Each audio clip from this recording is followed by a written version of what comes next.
مولانا رومی۔ کتنی بری بات ہے تم کسی اور کی طرح بننا چاہتے ہو، کتنی بری بات ہے یہ کہ تم کسی اور کی طرح بننا چاہتے ہو۔ کیا تم اپنا چہرہ نہیں دیکھتے؟ کیا تمہیں اپنی خوبصورتی نظر نہیں آتی؟ ماں باپ کے ساتھ آپ کا سلوک ایسی کہانی ہے جو لکھتے آپ ہیں، لیکن آپ کی اولاد آپ کو پڑھ کر سناتی ہے۔ زخم وہ روشن دان ہے جہاں سے روشنی آپ کے اندر داخل ہوتی ہے۔ جب دنیا والے تمہیں گھٹنے ٹیکنے پر مجبور کر دیں تو یہی بہترین وقت ہے سجدے کا۔ بڑی مبارک ہے وہ آنکھ جو اللہ کے لیے روتی ہے، اور بہت مبارک ہے وہ دل جو اس کی خاطر جل بھن رہا ہے۔ حضرت مولانا جلال الدین رومی سے کسی نے پوچھا، دنیا کیا ہے؟ فرمایا، ہر وہ چیز دنیا ہے جو تمہیں اللہ سے غافل کر دے۔ جن باتوں پر جھگڑا کر کے لوگ منو مٹی تلے جا سوتے ہیں، انہی باتوں پر ہلکی سی مٹی ڈال کر دنیا میں پرسکون زندگی گزاری جا سکتی ہے۔ کسی نے مولانا رومی سے پوچھا کہ میرا دل تو بہت چھوٹا ہے اور دنیا کا غم بہت بڑا ہے، اسے میں اپنے دل میں کیسے سما سکتا ہوں؟ مولانا نے کہا، تمہاری آنکھیں بھی تو بہت چھوٹی ہیں، وہ تو ساری دنیا سما لیتی ہیں۔ جب اللہ تعالیٰ کسی کے لیے رسوائی چاہتا ہے تو اس کو پاک لوگوں پر لعن طعن کرنے کی طرف مائل کر دیتا ہے۔ یہ بات معنی نہیں رکھتی کہ آپ کتنی زبانیں سمجھ سکتے ہو، صرف دلوں کی زبانیں سمجھنا ہی آپ کو اہم بناتا ہے۔ اگر تم قرآن کو آنکھوں سے دیکھو گے تو الفاظ نظر آئیں گے، دماغ سے دیکھو گے تو علم نظر آئے گا، دل سے دیکھو گے تو محبت نظر آئے گی، اور اگر اپنی روح سے دیکھو گے تو تمہیں خدا نظر آئے گا۔ سبحان اللہ۔ میں نے سیکھا ہے ہر انسان موت کا ذائقہ چکھے گا۔ میں نے سیکھا ہے کہ ہر انسان موت کا ذائقہ چکھے گا، لیکن بہت کم ہیں جو زندگی کا ذائقہ چکھتے ہیں۔ دعا خدا پر بھروسے کا نام ہے، خدا پر یقین کا واحد ذریعہ ہے جو باقی ہر ذریعے سے آزاد کرتا ہے۔ اپنی آواز کی بجائے اپنے دلائل کو بلند کیجیے، اپنی آواز کی بجائے اپنے دلائل کو بلند کیجیے۔ پھول بادل کے گرجنے سے نہیں، برسنے سے اگتے ہیں۔ جب آپ کو پروں کے ساتھ پیدا کیا گیا ہے تو پھر ساری زندگی رینگنے کو ترجیح کیوں دیتے ہو؟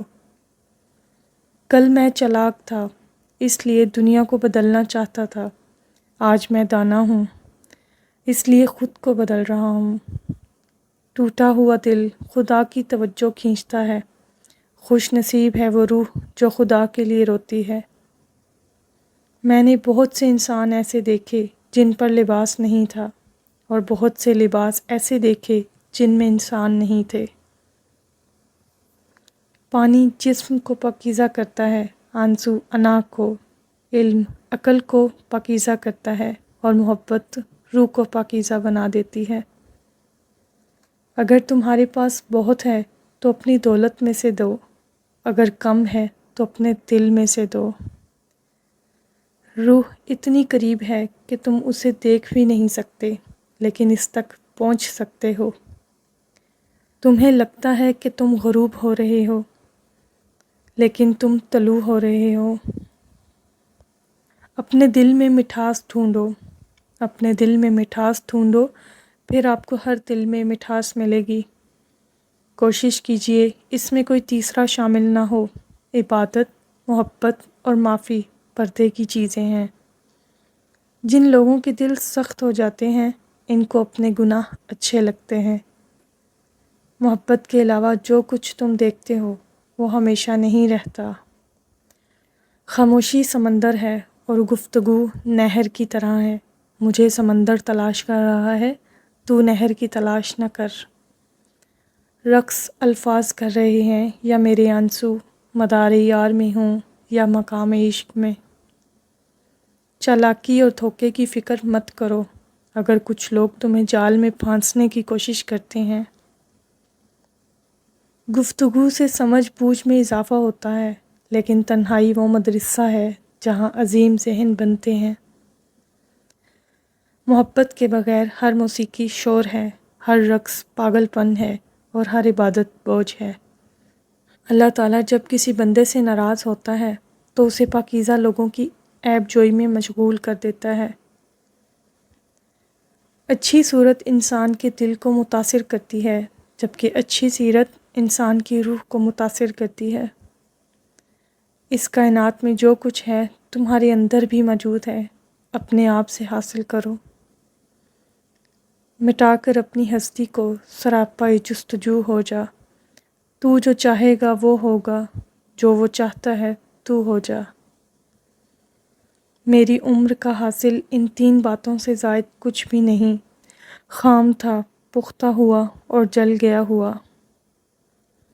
ہم جتنا پرسکون ہوتے ہیں اتنا ہی زیادہ ہم سن سکتے ہیں۔